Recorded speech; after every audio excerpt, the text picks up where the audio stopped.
Well, in a chilling revelation that sends shivers down the spine, Times Now has accessed the explosive NIA Chargesheet on the Pahalgam terror attack, and the details are going to shock you. While we all know the brutality and the extent of massacre which was planned and carried out, here on Times Now we are the only channel which has accessed the actual chart sheet. The details of this are going to shock you, because you realize it was one religion, one nation, one government which was under fire that day.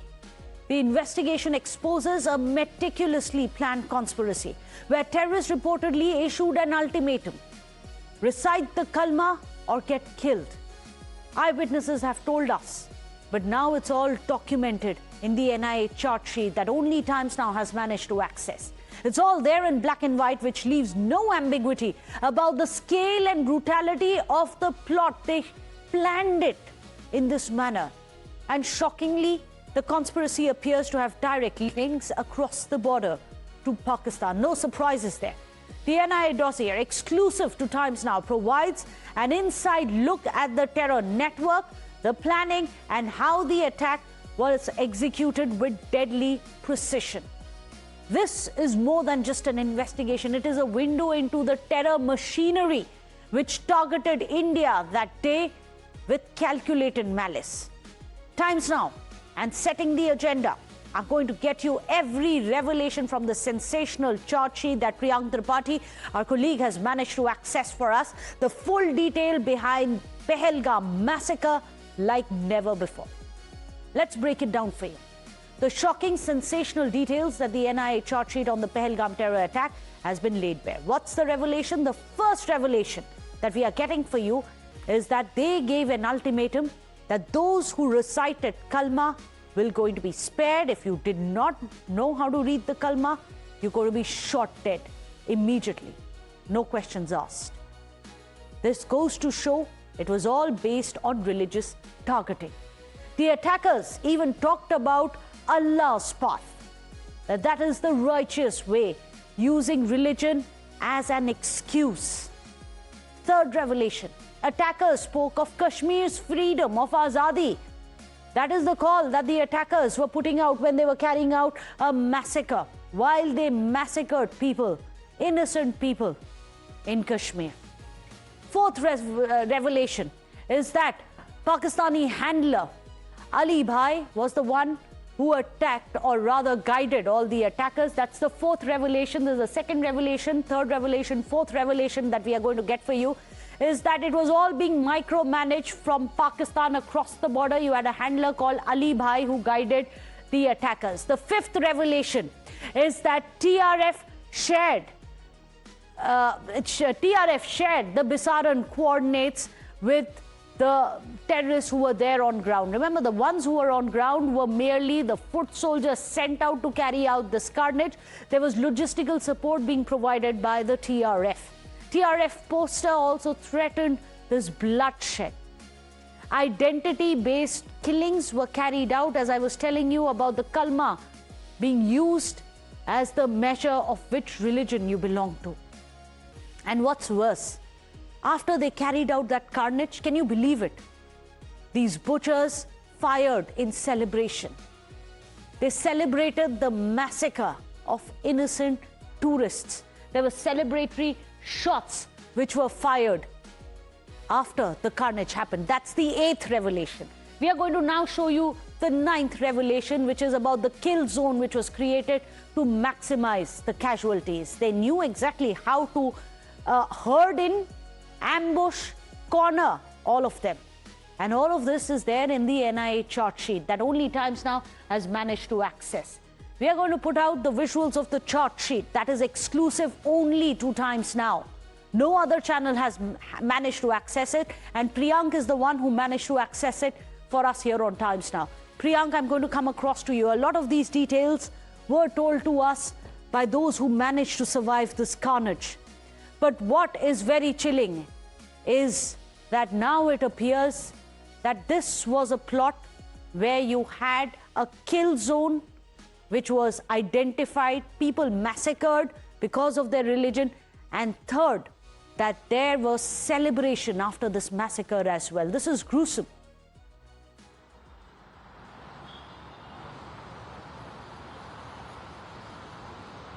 Priyank, if you can hear me. Yes, Meghna, but this is a shocking detail which has been brought before the court, Indian court, by the National Investigating Agency, knowing the fact that this case holds a very high importance. But what is very important that the NIA has mentioned it before the court, that TRF and Lashkar-e-Taiba are certainly both the terror unit which are being operated from Pakistan, and they work together. What this charge sheet also mentioned, that the messaging from the terrorists was to give the message to Prime Minister. That's why before leaving those individuals, those Indian nationals who could recite Kalma, they said, Modi ko jaake bolo. When they were hiding in the dock where these two pony riders were staying, Parvez and Bashir, they had food, and after leaving from there, they left from there. The reason why we want to highlight this portion is that there were questions which were asked that why two Kashmiris have been arrested by the National Investigating Agency. These two pony riders... You mentioned the second part. Priyank, you mentioned the second part, and we are going to highlight that before you discuss that. On your screens, you can see that part. Go and tell Modi. On your screens, what the NIA charge sheet has listed in great detail that the assailant said, and we have it on our plasma itself. Throughout the sequence, the assailants told the victims, Modi ko bolo, which is tell Modi, then making it clear that the attack was intended to send a message to the elected government of India, thereby evidencing the ideological intent behind this attack. This is the NIA charge sheet that Times Now's Priyank Tripathi has managed to access. Priyank, I'll toss it back to you. Modi ko bolo, a very significant part of the charge sheet. Yes, Meghna, that is the clear-cut thing which shows that this was not to target those terrorists, tourists, I beg your pardon, but also to give message to the Indian government. That's why Pakistanis has managed to send them. What is very important that after going through the cell phone data recovered from these terrorists, which was the mobile phone, Xiaomi mobile phone, the GoPro camera, which has been sent from China's side, which has also been mentioned in the charge sheet. Before leaving those individuals, those Indian nationals who could recite Kalma, they said that Modi ko jaake bolo. So certainly it was showing that it was a religious-based attack which was carried out by terrorists. I was coming to the second point because there was so much of hue and cry on social media platform that why these two Kashmiri pony riders allowed these terrorists to have food. There have been instances where out of fear these individuals do that. But the charge sheet also mentioned that when Bashir and his brother Parvez, both of them were going towards the Baisaran where they were trying to earn their livelihood, they spotted these terrorists sitting right next to the Baisaran meadow. What is very important that a week before this particular carnage happened, which was on 21st, these terrorists were sent coordinates by Sajid Jatt, TRF head, who's based in Pakistan, who's also known as Ali Bhai, who's also known as Langla, who was the one who was sending these coordinates to them on 15th and 16th. So a week before the carnage could happen, these individuals were shared the coordinates. That's why they managed to reach the Baisaran. They were told not to use the mobile phone quite often. They were told to keep it on airplane mode, but the airplane mode could also allow them to have the access to the GPS location by which they reached near the meadow.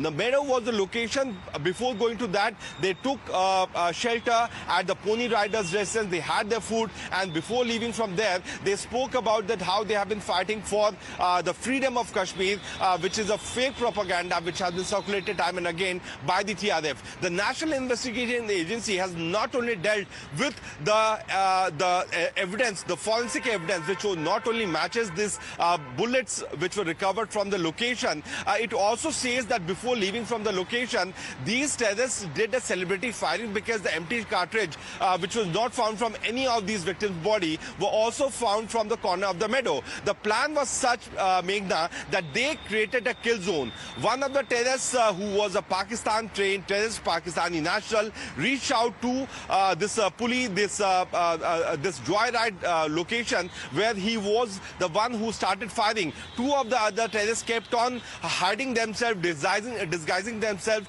as normal Kashmiris. They reached to these dhabas and then they started open fire. So this whole area, the main entrance and the exit location, since I'm one of the few journalists, Meghna, which has managed to reach to this bison meadow, there was only one exit and entry route. They climbed from the backside of the meadow, they entered and they opened fire. So this clear study showed that the planning was done weeks and months before the attack would happen. But while leaving, those people unharmed, alive, they said, go and tell Modi, which is a clear-cut indication that Absolutely. how TRF and Lashkar-e-Taiba have been working on the behest of Pakistan and they want to threaten Indian government. There is no two ways about it, and this is perhaps the reason why Operation Sindoor is still ongoing.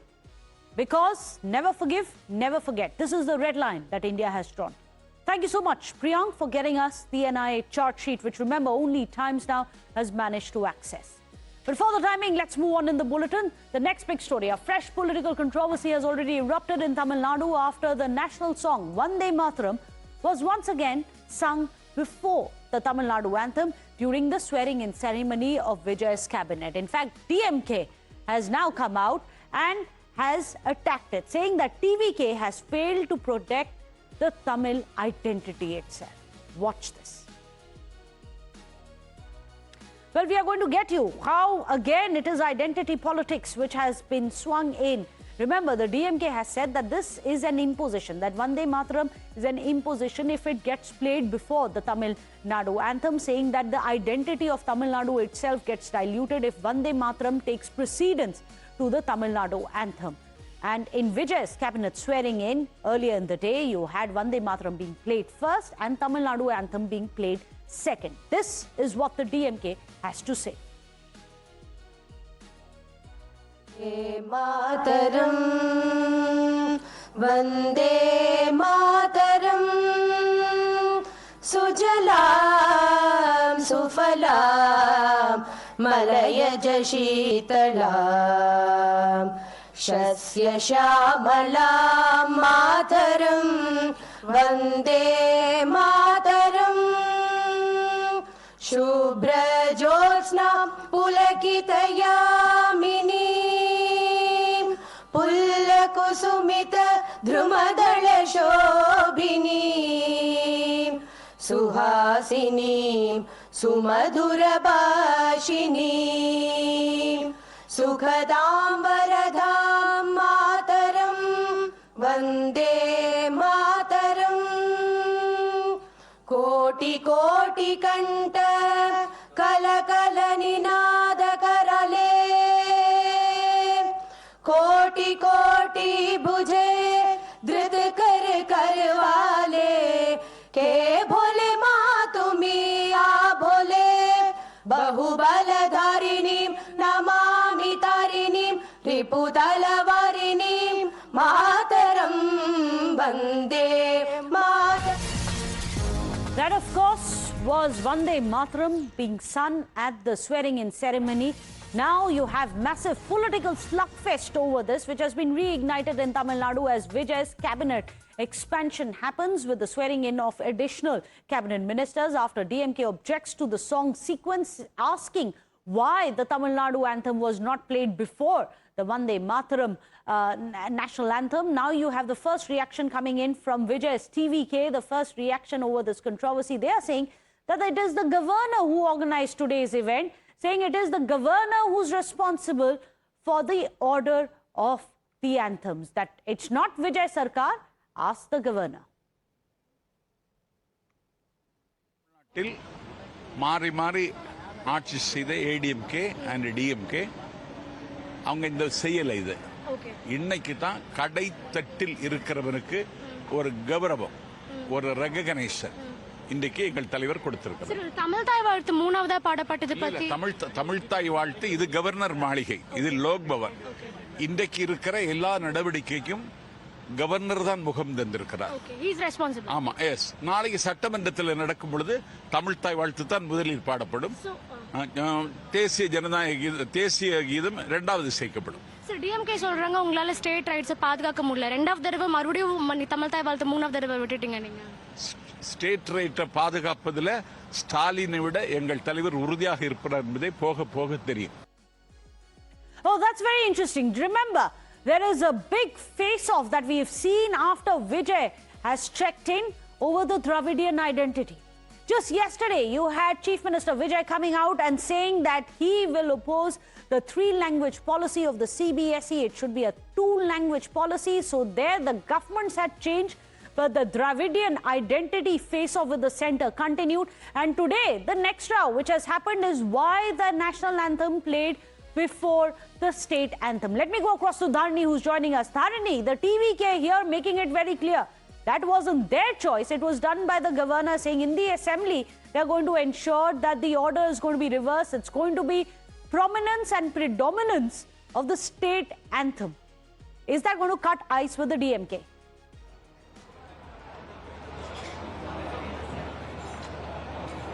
Well, last time when Mr. Vijay took oath at the Nehru Indoor Stadium, at that time also the state anthem was sung third in line, after Vande Mataram and the national anthem.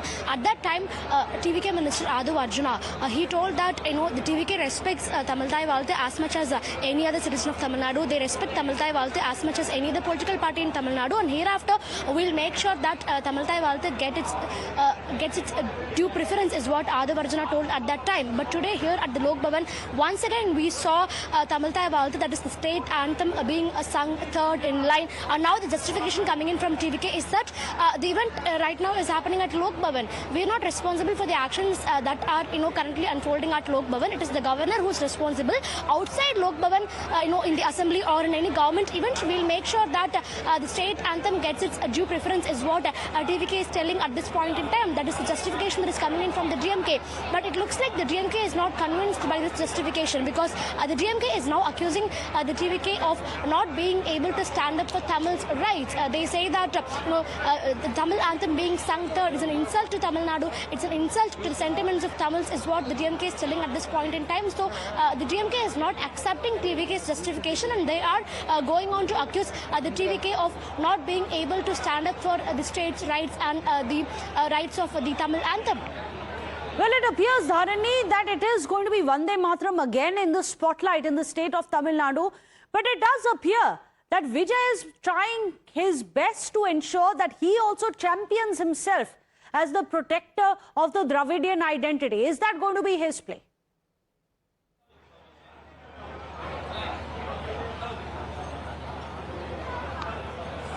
Well, as far as Mr. Vijay is concerned, although he doesn't have the term Dravida in his political party TVK, the term Dravida doesn't appear in the name of his political party TVK, Vijay also seems to be following the principles of Dravidianism in many aspects. If we look at the national education policy, Vijay's TVK has very clearly told that they're against three-language formula and that they'll definitely follow only the two-language policy. And Vijay is against NEET examination. Vijay is against, the delimitation of formula. So these are all things the DMK was also once against. Now it looks like in many aspects Vijay is also following the footprints of the erstwhile DMK regime. But here, as far as this the state anthem row is concerned, Mr. Vijay has been staying mum so far. There has been no comment from Mr. Vijay's side. It is only the second line leaders of TVK who are coming up with justifications, who are telling that okay, that's very interesting. So Dharani telling us Vijay himself hasn't spoken. Second line leaders, of course, these are senior leaders within the TVK who are now coming out and defending the party line. Thank you so much for joining us, Dharani, because we are going to move across to Bengal. Even though we are changing the state, the controversy remains. Again, another controversy over Vande Mataram, a song written in Bengali by Bankim Chandra Chatterjee, in fact, more than a century back. A song that became the soul of India's freedom struggle, and a song that still remains at the center of India's most polarizing political debates, and it continues now. In fact, this has once again returned to the heart of West Bengal's politics. Suvendu Adhikari's government, the BJP government, has in fact made the singing of the national song Vande Mataram compulsory in all government-aided and recognized madrasas across the state. The order, which was issued by the Directorate of Madrasa Education under the Minority Affairs and the Madrasa Education Department directs that Vande Mataram must be sung during the morning assembly before the classes begin, and it comes just days after a similar directive was issued for mainstream schools across the state. What does the new order say? Well, let's explain graphically as well. We are going to put for you on your screens what exactly it is that this order has said, because it's very important for us to understand why there is this decision which has been made, one of the first few decisions within the first month of the Sarkar.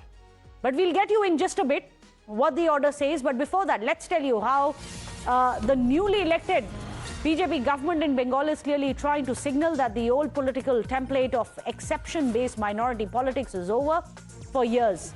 In fact, the BJP has accused the previous dispensation under Mamata Banerjee of encouraging symbolic separation through madrasa politics, border politics and identity consolidation. But the opposition sees something very different. Samajwadi Party is accusing the BJP of using Vande Mataram to polarize.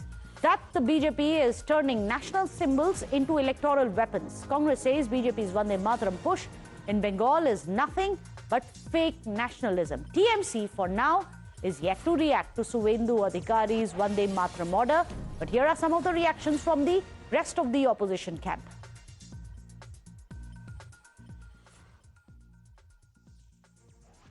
It's very obvious. I was the one who told in the parliament and asked them, name me the 5 your political forefathers who were singing Vande Mataram and sacrificed their life for the country. This is the party which has no contribution when the whole country was singing Vande Mataram and fighting with the Britishers. They were with the Britishers. Today they are trying to speak all these things, raise these issues, only to polarize the vote bank in India, please someone, and divert the issues. I think we have a constitution and we should also follow the constitution in the letter and spirit.